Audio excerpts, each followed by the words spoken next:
Hybrid वार का मसला ये होता है कि थोड़े वक्त में बड़ा मकसद हासिल करना। ठीक है, उसके लिए 3-4 चीज़ें जो है ना वो इनिशिएटिव लेना पड़ता है। एक आपका महकमा तलाक़ात आमा जो होता है, एक आपके सफारती तलाक़ात होते हैं, एक आपकी सोशल मीडिया टीम है, और एक आपकी माशी जो है मुल्क की हालत। ये 4 चीज़ें जो है इसका बुनियादी चीज़ें बनती है। आजकल का ये दौर है, उसको ये पता है कि दोनों एटमी ममालिक हैं, और जो ये एटमी बम हैं ये दरअसल इस्तेमाल करने के लिए नहीं, ये जंग को रोकने के लिए बनाए गए हैं। तो इसलिए अब वो जंगें जो है रवायती कन्वेंशन वार नहीं है कि जी लॉन्ग टर्म जंग होगी 15 दिन 28 दिन या 3 महीने के। अब ये होते हैं कि छोटा हदाफ, छोटा मकसद, बड़ा मकसद, छोटा अपना मकसद के लिए जो है ना शॉर्ट टाइम में बड़ा मकसद हासिल करके चले जाना। ठीक है, तो इसी तरह उसने ये कोशिश की इंतखाब के अंदर, उसने अभी इनका इंडिया का इंतखाब हो रहा है 11 अप्रैल को, तो उससे पहले ये मोदी ने ये एक अछूत हरकत की थी कि अभी वो उनके जो साबिक फौजी थे जिनको खाना न मिलने पे शिकायत हुई थी, तेज बहादुर, उन्होंने मोदी के खिलाफ इलेक्शन लड़ने का ऐलान कर दिया। ये इसी तरह होगा, और भी कई लड़ेंगे। असल में उसने तो अपना वोट बैंक बढ़ाने के लिए किया ना, तो ये उसके अभी वो जो लास्ट सर्वे आया है कि ये जो 27 अपना फरवरी को जो हुआ है अपना हमला, उसके अंदर उसका वोट बैंक जो है वो 17% डाउन हो गया है।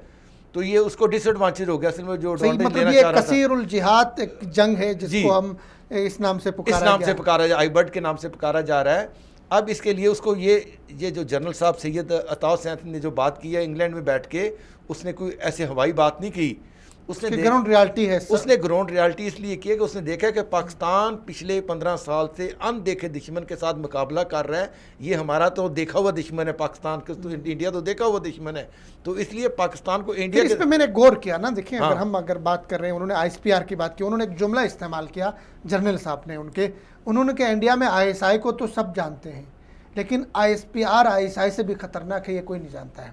उसने कुछ मिसालें दे दी, बाद में इसको सोशल मीडिया उनके TV चैनल ने उठाया। उन्होंने कहा देखिए एक मिसाल आप ले लें, भारत ने सर्जिकल स्ट्राइक का दावा कर दिया, उसूली तौर पे पूरी कौम को मानना चाहिए क्योंकि उनकी फ़ौज ने कहा हमने सर्जिकल स्ट्राइक किया। पाकिस्तानी ISPR ने जिस जगह पे भारत ने दावा किया था सर्जिकल स्ट्राइक का, उस जगह पे इंटरनेशनल मीडिया को लेकर पाकिस्तान के ISPR पहुँच गया। ये पहली दफ़ा जब सर्जिकल स्ट्राइक का दावा किया था, इंटरनेशनल मीडिया को दिखाया कि यहाँ पे कोई सर्जिकल स्ट्राइक के निशान नहीं है। ISPR ने मुकामी लोगों के वहाँ पे इंटरव्यूज़ नशर किए जो तमाम TV चैनल पे चला कि यहाँ पे कोई सर्जिकल स्ट्राइक नहीं हुआ है। उसके बाद इंडिया ने दावा किया कि जी पाकिस्तान इंडियन जहाज़ों ने जाके बालाकोट पे मारा है, इतने 300 बंदे मर गए। ये उनके फ़ौज का बयानिया था, उन्होंने कोई प्रूफ नहीं दिखा सका। पाकिस्तान के ISPR ने जब 2 जहाज़ गिराए तो उनके प्रूफ भी दिखाए, उनके ढांचे भी दिखाए, उनकी फुटेज भी दिखाई, तो ISPR ने इंडिया के अंदर तक उसके असरात गए और वहाँ पे उनकी राय तकसीम हो गई, उनके कौम की राय तकसीम हो गई। फ़ौज कुछ कह रही है और कौम उसको मानने के लिए तैयार नहीं, जबकि हमारी तरफ हमारे जो ISPR ने कहा, हमारी फ़ौज ने कहा, उस पर कौम ने कोई सवाल नहीं उठाया, कौम मुत्तफिक हो गई क्योंकि उसको प्रूफ किया हमारी। बिल्कुल एक चूँकि उसको एक जर्नल एक हेड कर रहे हैं, उसका एक पूरा शोबा है और साथ में हमारे मीडिया से वो लिंक में रहते हैं, तो ये बहुत अच्छा ISPR का एक चेहरा जो है भारत को। बिल्कुल, पाकिस्तान की जो कौम है, पाकिस्तान की जो अवाम है, वो फ़ौज पाकिस्तान के साथ खड़ी हुई है। सही। और ये बात इंडिया के साथ नहीं है।